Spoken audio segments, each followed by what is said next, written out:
ഏട്ടാ മനസ്സിലായാ താൻ ഇന്നലെ മനഃപൂർവ്വം അല്ലോട്ടോ എന്നെ കയറി പിടിച്ചേ? ഓ പിന്നെ പിടിക്കാൻ പറ്റിയ സാധനം. ഓഹോ, അപ്പൊ പിന്നെ എന്തിനാവ സാർ ഇന്നലെ എന്നെ കയറി പിടിച്ചത്? അത് പിന്നെ ഡയറക്ടർ പറഞ്ഞു, ഞാൻ ചെയ്തു, അത്രേ ഉള്ളൂ. എടാ കള്ള കാട്ടുമാക്കാനെ, ഇന്നലെ ഞാനും വായിച്ചതാണ് ആ സ്ക്രിപ്റ്റ്. എന്നിട്ട് അങ്ങനെ ഒരു സീൻ ഞാൻ അതിൽ കണ്ടില്ലല്ലോ. ഷെടാ, നീ ഒരു കണ്ണു പൊട്ടനായത് എന്റെ കുഴപ്പമാണോ? അല്ലേ ഇതല്ലാത്ത കൂത്ത്. ആഹാ, വീണ്ടും തുടങ്ങിയ രണ്ടും. ഇവരിത് നിർത്താറായില്ലേ? ചെന്ന് പോയി പറഞ്ഞ നിർത്താൻ, അവര് നിർത്തി തരും. പൊന്നോ, ഞാനില്ലേ അതുകൊണ്ട് വായിലിരിക്കുന്ന കേൾക്കാൻ.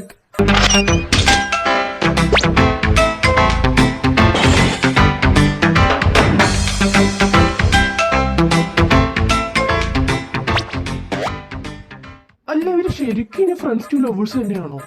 ഈ പോക്കാണെങ്കിൽ ലവേഴ്സ് ടു എനിമീസ് ആകും.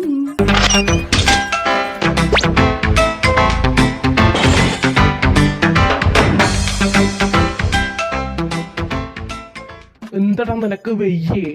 കുഴപ്പമൊന്നുമില്ലല്ലോ. എന്നിട്ട് എന്താ നീ ഈ വിഗ് ഇട്ടോണ്ട് നടക്കുന്നേ? നിന്റെ ഇന്നത്തെ ഷൂട്ട് കഴിഞ്ഞില്ലേ? ഓ കഴിഞ്ഞ് എനിക്കും വയ്യ ഇനി ഇത് അയച്ചു വെക്കാൻ. നാളെ ഇത് തന്നെയല്ലേ വേഷം. അപ്പൊ പിന്നെ അയച്ചു വെക്കണ എന്തിനാ?